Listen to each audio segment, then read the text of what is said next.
Good morning mga lods, nandito na naman ang inyong content creator at issue assistant kaya ano pang hinihintay nyo, let's go!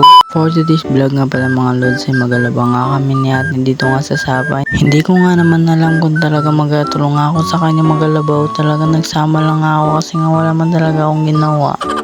Kaya naman agad-agad ko na rin yung ginawa mga lods dito ang mga damit nga na aming lalaban. Tapos syempre ginawa ko na rin nga pala dito mga lods itong timba na paglalagyan niya ito nga aming damit na mga lalaban nga. And then pagkatapos ko nga mga lods kunin nga itong ang timba nga tsaka aming lalaban nagdiretso na rin nga ako papunta nga doon nga sa may Saba.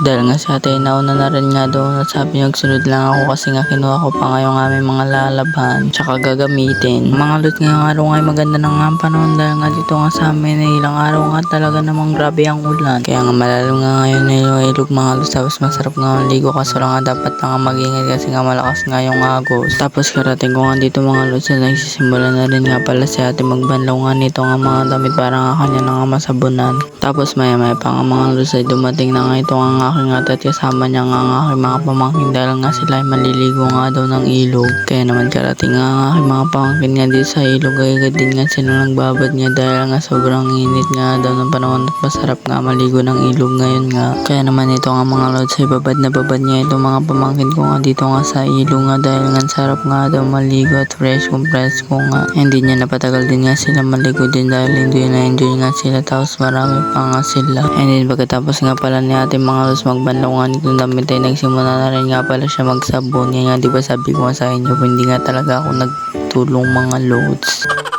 Talagang pa-video-video lang nga ako dahil ganyan sarap ng buhay nga sabi nga kanina ay magkatulong nga siya pero nag-video-video lang pala.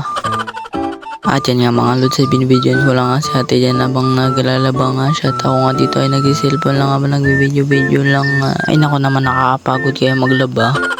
Tapos pagkatapos nga pala ni ate magsabon nga ay nagbanlaw nga siya. And then nagtulong na rin nga pala ako dyan mga lods dahil nga para kahit papaano naman ay makita nga yung mukha ko nga dito nga sa vlog.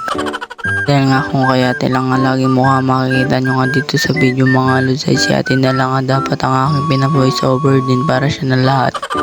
Joke! Tapos patapos na rin nga pala kami dito ni ate mga lods sinulungan ko na lang nga siya sa pagbabanlaw para kahit papaano ay may natulong naman ako. Tapos ako na lang nga din yung nagbubuhat nga dito nga sa mga nilaban nga niya para ito nga ay may sampay na nga niya sa bahay mga lods. O diba puro nang niya mga lods. Yan talaga mga lods kapag sobrang sipag. Tapos ito nga pala mga lods patigil-tigil nga ako sa pagbubuhat nga nito nga amin nga nilaban dahil nga mabigat din siya dahil nga dinawnin na rin pala nga ni ate ito. Puno siya ng daw ni mga lods kaya naman talaga mabigat nga siya. At hanggang dito na lang muna nga for today's video mga lods. Maraming salamat nga sa inyong panonood. Bye bye!